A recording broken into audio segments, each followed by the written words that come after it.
여러분 2월 한 달은 교회를 견고히 세우는 시간입니다. 10개의 성문을 중심으로 성벽을 세우는 일을 우리는 힘쓰고 있습니다. 지난주까지 6개를 다루었고 이번 주에 2개, 다음 주에 2개, 이렇게 2월은 성벽을 세우는 시간으로 갖고자 합니다. 이 시간은 우리에게 영적 건강 검진과 같은 시간입니다. 내 안에 무너진 영역이 무엇인지, 다시 보수해야 되는 성문은 무엇인지 여러분을 스스로 점검해 보시면 좋을 것 같습니다. 7번째 문은 수문입니다. 더 워터 게이트라고 되어 있죠. 수문 앞에서는 광장이 있어서 그 이스라엘 백성들이 그 수문 앞 광장에 모여서 말씀을 듣고 또 말씀에 반응하여 예배를 드리는 장소 중 하나가 바로 수문 앞이었습니다. 한번 말씀으로 확인해 보겠습니다. 느헤미야 8장 3절에서 6절을 보면 수문 앞 광장에서 새벽부터 정오까지 남자나 여자나 알아들을 만한 모든 사람 앞에서 읽음에 뭇 백성이 그 율법책에 귀를 기울였는데 그때에 학사 에스라가 특별히 지은 나무 강단에 서고 5절 보시면 에스라가 모든 백성 위에 서서 그들 목전에 책을 펴니 책을 펼 때에 모든 백성이 일어서니라. 에스라가 위대하신 하나님 여호와를 송축하며 모든 백성이 손을 들고 아멘 아멘 하고 응답하고 몸을 굽혀 얼굴을 땅에 대고 여호와께 경배하니라. 아멘. 이 수문 앞 광장에서 에스라가 이 나무 강단 하나 딱 만들고 율법책을 딱 펴서 읽기 시작했을 때 모든 백성이 그 자리에서 일어났습니다. 그래서 요즘 이렇게 성경 봉독할 때 일어나서 하는 교회들도 있죠. 그리고 말씀을 읽고 풀어줄 때 백성들이 다 아멘 아멘 하면서 손을 들고 주님을 경배하고 엎드려 주님을 찬양했던 장소가 바로 수문 앞 광장이 됩니다. 수문이라는 것은 우리 안에 말씀을 사모하여 읽고 선포하고 말씀을 적용해 나가는 말씀의 장소라 하겠습니다. 여러분의 수문은 견고히 중수되어 있습니까? 성경에서는 하나님의 말씀을 종종 물에 비유하여 말합니다. 왜냐하면 이 말씀 자체가 우리에게 생명이기 때문에 그러할 것입니다. 이사야서 55장 1절 말씀 한번 같이 읽겠습니다. 시작. 오라 너희 모든 목마른 자들아 물러 나오라. 돈 없는 자도 오라. 너희는 와서 먹되 돈 없이 값 없이 와서 포도주와 젖을 사라. 아멘. 누구든지 와서 이 말씀을 누리라. 이 말씀을 먹으라. 얼마나 감사합니까? 여러분, 이 말씀, 이 물은 포도주요 젖이다 라고 얘기합니다. 포도주는 기쁨을 상징하죠. 여러분, 젖은 배부름과 만족을 상징하는 겁니다. 여러분 다 경험해 보셨죠? 말씀의 은혜 받기 시작하면 내 속에서 그 샘솟는 기쁨이 터져 나오는 겁니다. 터져 나오는 것이고 내 영혼이 배부르게 돼요.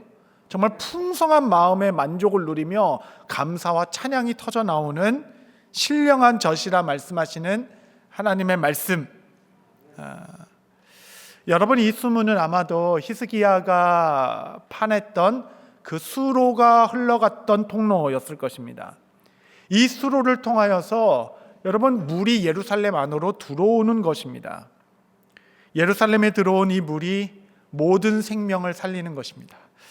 성경에 흥미로운 구절이 하나 있어요. 마태복음 12장 43절 44절에 보면 더러운 귀신이 사람에게서 나갔을 때에 물 없는 곳으로 다니며 쉬기를 구하되 쉴 곳을 얻지 못하고 이에 이르되 내가 나온 내 집으로 돌아가리라 하고 와보니 그 집이 비고 청소되고 수리되었거늘.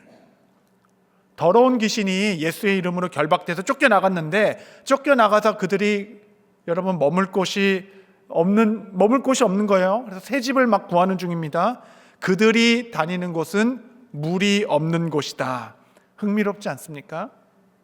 마귀의 쉼터가 어디인가? 그것은 물이 닿지 않는 곳. 마침내 찾다 한 집을 찾았습니다. 그 집은 말씀이 없는 집. 그 집의 터를 삼고 그가 쉬려고 한다라는 것입니다. 여러분, 우리라는 이 집안에 말씀으로 충만할 때 마귀가 머물 곳이 없게 되는 것입니다. 결코 여러분 자신을 마귀의 쉼터가 되도록 허용하지 마십시오.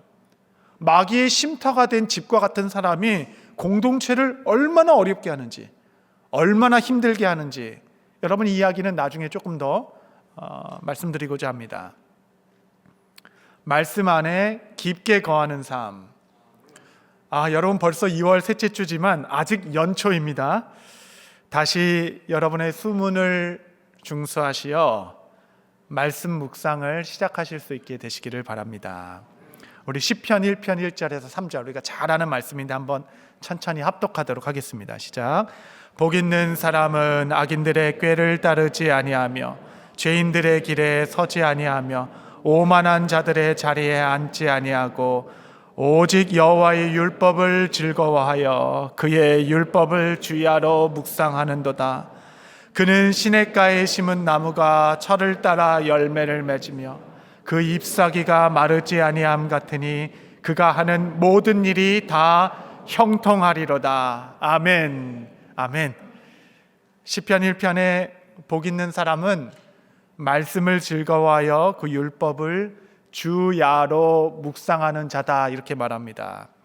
여기서 주야로 묵상하다, 아침 밤 이런 시간적 개념을 뛰어넘어서 힘들 때나 기쁠 때나, 일이 잘 될 때나 일이 어그러질 때나, 은혜가 충만할 때나 하나님이 침묵하시는 시간을 보낼다 할지라도 언제나 모든 순간에 말씀을 사모하여 깊게 거하는 삶을 복 있는 자다라고 말하는 것일 것입니다. 여러분, 이런 말씀의 사람이 누리는 형통함을 보십시오. 그 행사가, 그가 하는 모든 일이 형통할 것이다. 여러분, 이런 약속이 어디 있겠습니까? 시냇가에 심기운 나무의 힘의 근원은 결코 환경에 있다 하지 않겠습니다. 밑에서부터 올라오는 생명이 있는 거예요. 왜냐하면 그 뿌리가 시냇가까지 닿기 때문에 그런 겁니다.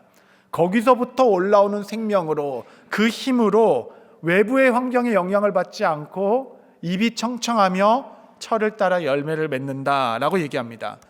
그렇기 때문에 시냇가에 심기운 나무는 여러분 환경의 영향을 받지 않습니다. 오랜 가뭄이 들어서 비가 내리지 않는다 하더라도 그는 열매를 맺고 잎이 청청할 수 있는 이유는 수문을 통해 들어오는, 시냇가를 통하여 들어오는 그 물을 통하여 힘을 얻기 때문에 그러한 것이겠습니다. 여러분, 사람을 만나보면 온도계 같은 사람이 있어요. 그 사람은 주변의 환경에 따라 정확히 반응하는 사람들입니다. 주변이 막 뜨거워지면 함께 뜨거워졌다가 차가워지면 함께 차가워지죠. 반면에 온도 조절계와 같은 사람이 있습니다. 그런 자들은 너무 낙심된 공동체는 소망과 격려로 좀 올려주고, 너무 이렇게 흥분해 있으면 우리가 조심하자, 우리가 이때 더 근신하자라고 얘기하며 온도를 조금 조절해 주는 사람과 같습니다. 환경에 영향받지 않은 뿌리 깊은 나무, 뿌리가 깊어야 시냇가에 닿기 때문에. 태풍이 불거나 이른 겨울에 눈이 많이 내리면 뿌리가 얕은 나무들은 다 픽픽픽 쓰러지기 마련입니다. 가지에 내린 눈의 무게가 문제가 아닙니다. 뿌리만 깊으면 무게를 견디고 바람을 이겨내는 것입니다. 내 인생의 무게가 얼마나 무거운지, 나를 짓누르고 있는, 내 어깨를 누르고 있는 이 짐이 얼마나 무거운지가 문제가 아닙니다. 무게의 문제가 아니라 여러분, 나무는 뿌리의 문제입니다. 여러분, 언제나 보이지 않는 것이 항상 본질 되죠. 나무의 자존심은 보이지 않는 뿌리에 있습니다. 나무의 뿌리가 미래를 결정합니다. 말씀에 깊게 뿌리 내린 삶. 이런 자들은 형통할 것인데 그 형통을 설명하는 설명 하나하나를 보십시오. 시냇가에 심기는 나무는 철을 따라 열매를 맺는다. 시절을 쫓아 사시사철 열매를 맺는 나무는 없습니다. 열매를 맺어야 할 때, 농부가 열매를 구할 때에 열매 맺히는 나무가 좋은 나무입니다. 그래서 내 삶에 왜 이렇게 열매가 없나, 여러분 너무 고민하지 마십시오. 추수의 때에 주께서 열매를 요청하실 때에 여러분의 삶의 열매를 철을 따라 맺게 된다라고 말씀하십니다. 뿐만 아니라 잎사귀가 마르지 않는다라고 얘기합니다. 이것도 얼마나 멋진지 몰라요. 여러분, 잎사귀는 나무를 이렇게 열매를 포장하는 겁니다. 그 형식이죠. 여러분, 잎사귀 하나 없는 앙상한 가지의 열매가 맺힌 것을 여러분 보신 적 있습니까? 누구나 생기 있고 청청한 잎사귀를 보면 그 안에 맺힐 싱그러운 열매를 기대하기 마련입니다. 그래서 풍성한 잎사귀는 열매와 아주 잘 어울립니다. 말씀을 묵상하는 사람은 한마디로 말하자면 시들지 않는 삶, 잎사귀가 청청하고 철을 쫓아 열매를 맺는 풍성한 삶. 여러분, 이 조화가 얼마나 중요한지 예수님께서 예루살렘 성에 들어가셔서 한 열매 없는 무화과 나무를 보시며 그 나무를 저주하셨죠. 이 나무는 당시 예루살렘 성전을 상징하는 것입니다. 그 무화과 나무가 나같지 않는가라고 돌아보라라는 말씀이신 거예요. 근데 흥미로운 것이 있습니다. 흥미로운 사실 뭐냐면 그 나무는 아직 열매를 맺을 때가 아니었다라는 것입니다. 무화과 열매 시즌이 아니었어요. 그런데도 그 시즌이 아닌데 열매가 없는 것을 보고 그 나무를 저주하여 뿌리부터 마르게 된 것이죠. 그래서 이 말씀을 볼 때 이게 무슨 경우냐, 아직 때도 안 했는데 한겨울에 무슨 열매를 바라냐, 이게 이렇게 황당해 할 수도 있지만 여러분, 이 말씀의 시작을 정확히 보셔야 됩니다. 예수님께서는 시장하실 때 멀리서 잎사귀를 보고 가셨다 이렇게 되어 있어요. 잎사귀를 보셨습니다. 아니, 열매가 없을 때인데 도대체 잎사귀는 왜 이렇게 풍성한 것이냐, 이런 것이죠. 열매가 맺지 못할 때 잎사귀는 마치 열매가 가득한 나무처럼 풍성해 보였던 것입니다. 이것은 주님께서 지적하신 교만과 외식, 하나님이 기뻐하신 열매 하나도 없으면서 겉모습만 화려하고 뭔가 대단한 데코레이션만 있고 허황된 말들과 아주 계획만 아주 거창하고 디자인만 아주 화려하고 포장지는 너무 예쁜데 막상 그 안에 상자를 열면 빈죽정이와 같이 열매가 없는 겁니다. 열매가 말은 부산하고 뭔가 대단한 것 같은데 여러분, 막상 가보면 빈죽정이 같은 교회도 있고, 교회를 보면 잘 알지 못하고 갔는데 그 교회를 알면 알수록 견실한 열매가 있는 교회도 있습니다. 여러분, 외형과 상관없이 여러분의 삶은 지금 어떠십니까? 잎만 무성한 나무인지 아니면 철을 따라 열매를 맺고 잎도 청청한 형통한 나무인지. 여러분, 이를 이루는 것은 열심이 아닙니다. 말씀입니다. 말씀. 여러분, 멈춘 아침 묵상을 다시 시작하실 수 있게 되시기를 바랍니다. 형식도 좋고 내용도 꽉 차 있고 외력도 내력도 강건하며 모양과 열매 모두 훌륭한 하나님께서 보시는 아주 귀한 나무. 말씀 묵상. 여러분, 큐티가 한때 크게 유행하여서 큐티 많은 성도들이 이제 참여하고 있는데 큐티가 준 이미지가 좀 잘못된 것 같아요. 이 큐티라는 게 이렇게 소파에 앉아서 그냥 아침 햇살 맞으며 그냥 커피 한잔 하는 이런 어떤 명상의 이미지가 있는 것 같은데 시편 1편에 나오는 묵상은 전혀 그런 단어가 아닙니다. 제가 여러분께 한번 말씀드린 적이 있는데 다시 한번 이 단어가 다른 곳에서 어떻게 쓰였는가를 한번 확인해 보죠. 이사야서 31장 4절에 보면 여호와께서 이같이 내게 이르시되 큰 사자나 젊은 사자가 자기의 먹이를 움키고 으르렁거릴 때에 그것을 치려고. 여러분, 이 단어에서 시편 1편에 묵상하다랑 같은 단어가 쓰였는데 그 단어는 으르렁거리다라는 것입니다. 흥미롭죠? 히브리어로는 하가입니다. 하가. 이곳에서는 사자가 자기 먹이를 딱 움키고 있는데 하이에나나 독수리가 호신탐탐 그 먹이를 뺏어가려고 막 누리고 있는 겁니다. 이렇게 먹이를 딱 있다가 숫사자가 그들을 보고 한번 이빨을 드러내며 으르렁 거리는 겁니다. 꽉 하면은 하이에나랑 독수리가 놀라서 막 도망가겠죠. 그게 묵상이라는 표현이라는 것입니다. 여러분, 우리가 말씀을 딱 받죠. 예배 때 은혜 받고 말씀 묵상하고 분명히 은혜 받았는데 이 세상에 나가보면 우는 사자와 같이 원수들이 그 말씀의 씨앗들을 다 뺏어가려고 얼마나 뒤흔들고 싸우고 얼마나 마음을 어렵게 하는지 모릅니다.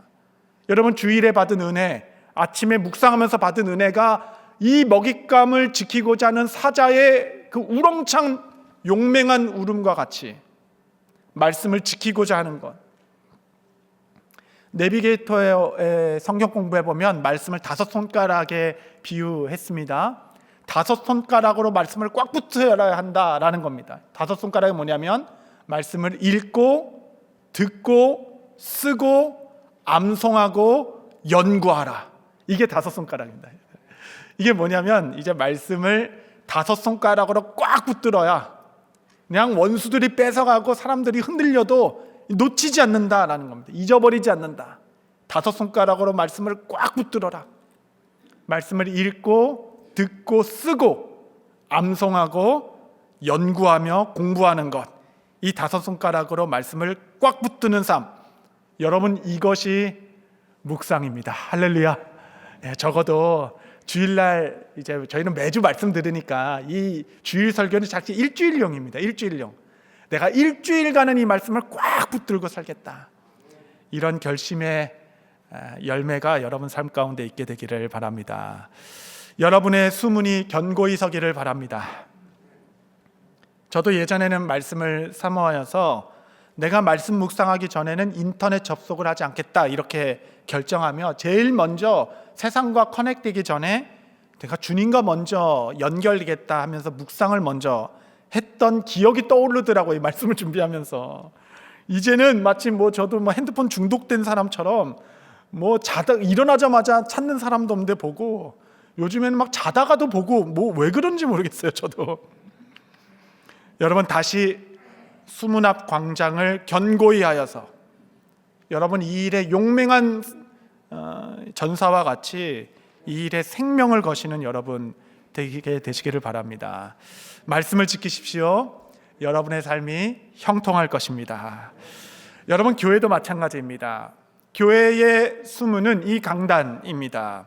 이곳에서 말씀이 선포되고 선포된 말씀들에 성도들이 아멘 아멘 하며 손을 올려 주님을 찬양하고 경배가 일어나는 교회의 심장과 같은 곳, 바로 이곳, 이 자리가 교회의 수문 앞 광장이 됩니다.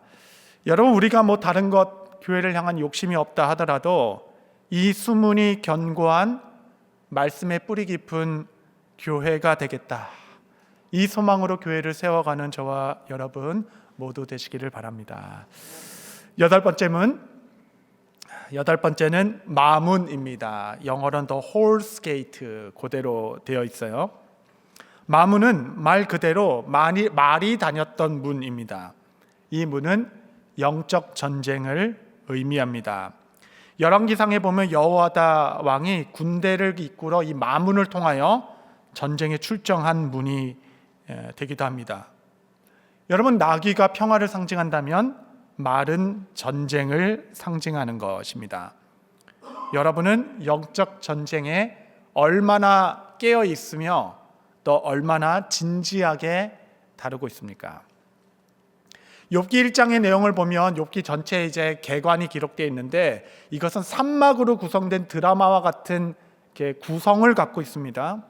욥기서 1장의 1막은 욥이 하나님을 경외하여 부요함과 제사를 드리며 행복한 삶을 살았다. 이게 1막이죠.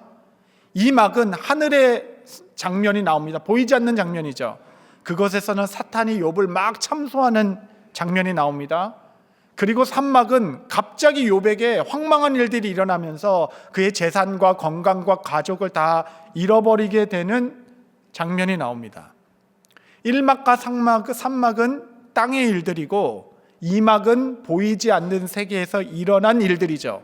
우리는 1막, 2막, 3막 다 읽기 때문에 이 일이 어떻게 진행됐는가 이해가 되지만 보이지 않는 영역을 딱 걷어내버리면 욥은 하나님 경외하며 잘 살다가 갑자기 삶이 무너지는 이런 어려움을 우리는 이해할 수 없게 되는 거죠.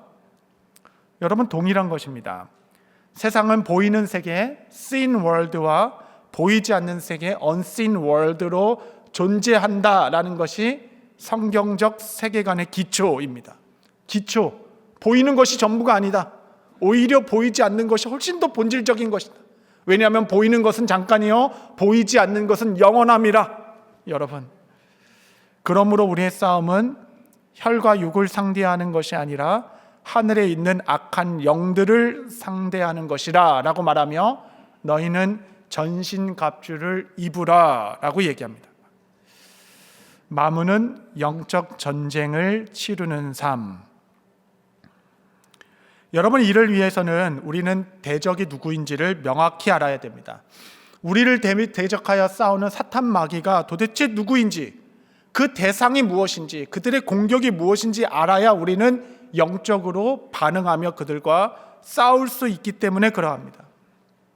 그래서 이 시간에 잠깐 그들의 원수 마귀의 아주 그냥 실체를 제가 여러분께 좀 알려드리고자 하는 것입니다. 먼저 그들의 스테이터스를 좀 알아야 합니다. 그들의 현재 상황이 어떤 존재들인가. 여러분, 그 대적들의 핵심 정체성은 무엇이냐면 그들은 한마디로 내쫓긴 존재들입니다. 한번 따라하겠습니다. 내쫓긴 존재들. 내쫓긴 존재들. 지금 지금 원수들이 깜짝 놀랍니다. 원래 이게 정체가 밝혀지면 부끄러운 거예요. 그들은 내어 쫓긴 존재들. 요한계시록 12장 9절 10절.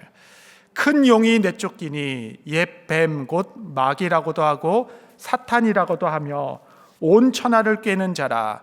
그가 땅으로 내쫓기니 그의 사자들도 그와 함께 내쫓기니라.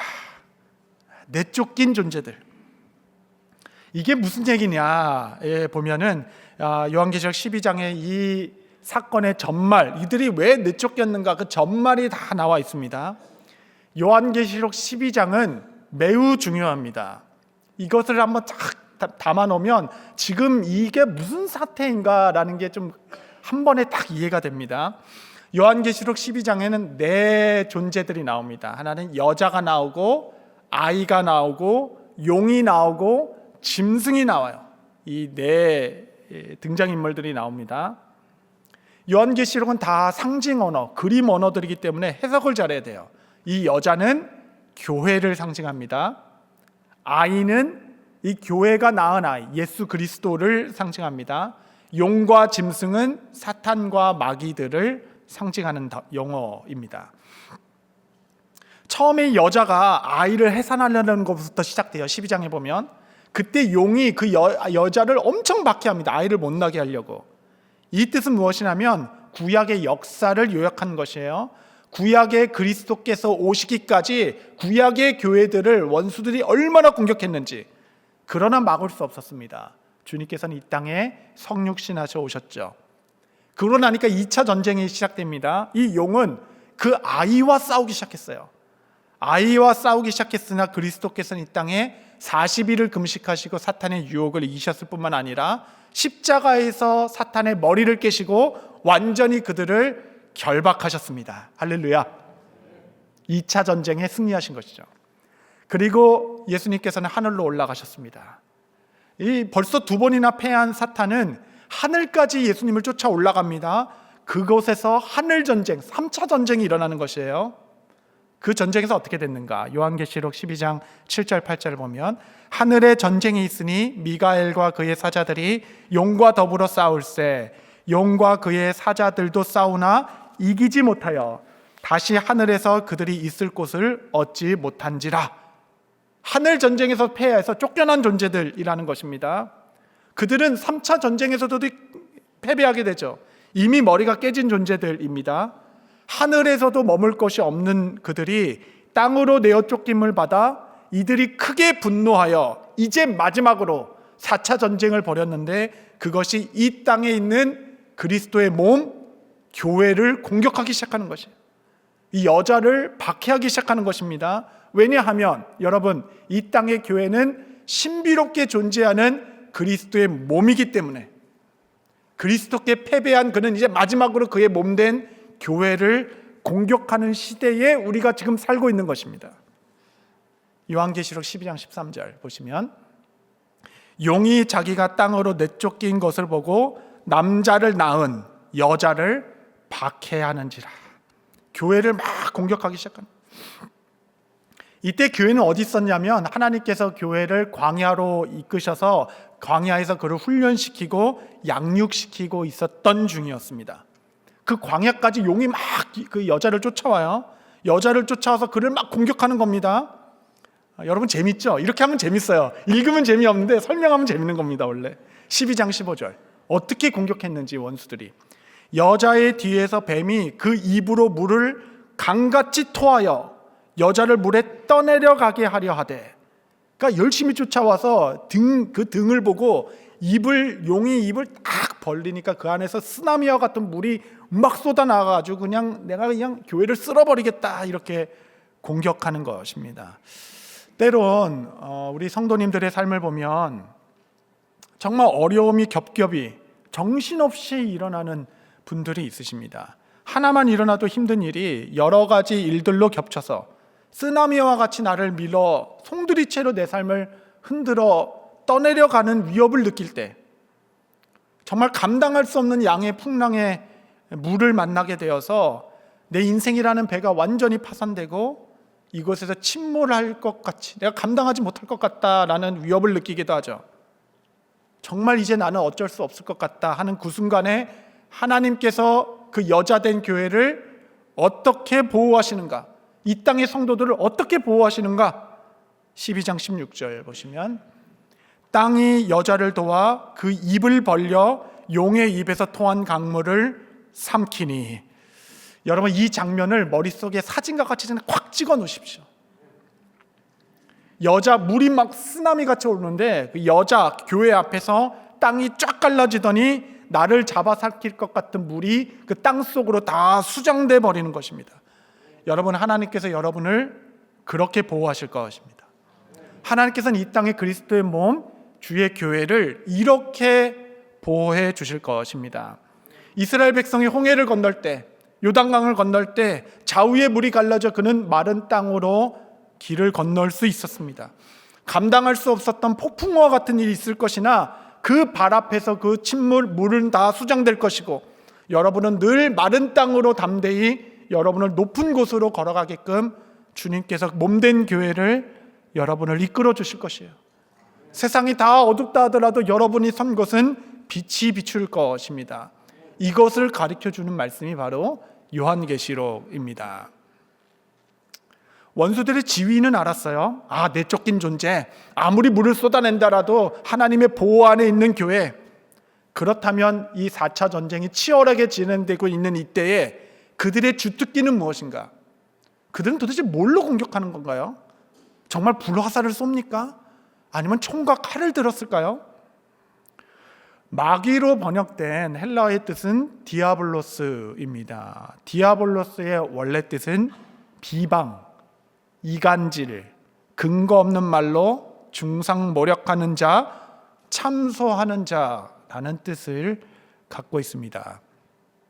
요한계시록 12장 10절에 보면 내가 또 들으니 하늘에서 큰 음성이 있어 이르되 이제 우리 하나님의 구원과 능력과 나라와 또 그의 그리스도의 권세가 나타났으니 우리 형제들을 참소하던 자, 곧 우리 하나님 앞에서 밤낮 참소하던 자가 쫓겨났고. 사탄 마귀의 정체성이죠. 주특기는 참소하는 자들입니다. 밤낮 이간질하는 자들. 여러분 참소, 중상모략, 이간질은 본질적으로 관계적인 용어입니다. 무엇을 위해서 이간질하겠어요? 의심을 심어주고 참소하는 이유는 무엇입니까? 관계를 깨트리려고 하는 것입니다. 사탄의 손에는 총이나 칼이 들려져 있는 것이 아닙니다. 비방과 참소가 그들의 무기입니다. 여러분 이단 교회들의 대표적인 특징은 관계를 훼손시키고 무너뜨리는 것입니다. 수군수군함으로 말미암아 관계 사이에서 일하는 자. 여러분 가장 치열한 영적 전쟁이 일어나는 곳은 저기 어디 공동묘지가 아닙니다. 여러분 이상한 막 그냥 절에 가가지고 막 너무 막 세게 기도 그러지 마세요. 여러분 치열한 영적 전쟁이 일어나는 곳은 하나님과 우리 사이, 형제와 자매 사이, 너와 나의 사이, 이 관계 안에가 가장 치열한 영적 전쟁의 현장인 것을 기억하시기 바랍니다. 왜냐하면 그들의 목적은 단 하나예요. 이 땅에 그리스도의 몸으로 존재하는 교회를 깨트리려고 하는 것, 그리스도를 대적하기 위한 마지막 방법, 교회를 공격하는 것. 그래서 여러분, 우리는 깨어 있어야 합니다. 어떤 사람이 없는 곳에서 다른 사람의 말을 나눌 때는 더욱더 긴장하여서 여러분의 그 감각이 더 날이 서 있어야 합니다. 치열한 영적 전쟁의 순간이기 때문에 그렇습니다. 내가 모르는 말과 없는 말이 난무할 때, 그때는 정말 원수 마귀가 우는 사자와 같이 우리의 관계를 깨트리려고 그냥 호시탐탐 노리는 순간인 것을 알아야 합니다. 그때 우리는 거기서 전신갑주를 입어야 합니다. 그곳에서 우리는 너무나도 흥미롭죠. 성령의 열매를 맺히는 자리이기도 합니다. 성령의 9가지 열매를 생각해 보십시오. 대부분 관계 안에서 일어나는 것이죠. 사랑 혼자 할 수 있습니까? 화평 혼자 하는 것인가요? 인내는 도대체 인내의 대상은 누구입니까? 누구에게 친절하시겠어요? 온유의 성품을 개발하게 하는 관계는 무엇입니까? 이 모든 게 다 관계적 단어 아니겠습니까? 성도 여러분, 승리에 대한 바른 정의가 우리는 필요합니다. 전쟁이란 줄 거는 내주고 중요한 것을 빼앗는 싸움 아니겠어요? 사탄은 별로 중요하지 않는 것들은 쉽게 내어줄 것입니다. 제일 중요한 것을 얻기 위해서는. 사탄에게 무슨 돈이 중요하겠어요? 건물이 중요하겠습니까? 그래 니네 좀 성공하고 잘 되라, 명예가 그들에게 중요하겠습니까? 가장 중요한 것은 교회와 그리스도의 관계를 끊어내는 것이고, 형제와 자매들 간의 교회된 공동체를 깨트리는 것일 것입니다. 이 땅의 교회는 그리스도의 몸이기 때문에 여러분 속으시면 안 됩니다. 모든 것을 다 잃었다 하더라도 우리가 하나됨을 지켰다면 우리는 이 전쟁에서 승리한 것일 것입니다. 성도 여러분, 모든 관계에서 전신갑주로 무장하십시오. 사탄이 결코 틈타지 못하도록 말씀으로 더욱 무장해야 합니다. 물이 없는 빈집이 되어 사탄의 쉼터가 되지 마십시오. 어떤 사람은 입만 열면 악을 쏟아내는 자들도 있습니다. 중상모략하는 자들은 그 내면의 빈곤함을 드러낼 뿐입니다. 여러분이 마문과 수문이 견고한 사람은 결코 사탄이 좀처럼 틈타지 못할 것입니다. 뉴저지 초대교회 안에 정말 새로운 문화가 일어나게 되기를 바랍니다. 정말 다른 사람의 험담, 이 중상모략하려면 정말 목숨 걸고 하는 거예요. 우리는 이미 다 알았습니다. 우리는 화평을 추구할 것이고, 우리는 온유할 것이며 인내할 것이고, 하나님의 나라를 위하여 그리스도의 몸된 교회를 힘써 지키는 모든 성도가 되어 견고한 교회를 세워나갈 때 누가 능히 교회를 흔들 수 있겠습니까? 사랑하는 성도 여러분, 40주년을 맞이하는 우리 교회가 정말 임만무성한 교회가 되지 않도록 결실한 열매를 맺는 견고한 교회가 되게 되기를 바랍니다. 우리에게는 꿈이 있습니다. 든든한 성벽을 견고히 건축하여 더 이상 하나님의 성전이 회파되지 아니하고 하나님께서 기쁘게 받으실 만한 아름다운 영적 예배가 온전히 드려지는 거룩한 성소가 되어 주님 오실 길을 예비하는 처소가 되는 것, 오늘 이 수문 앞 광장에 모인 모든 종들을 주님께서 축복해 주시기를 바랍니다.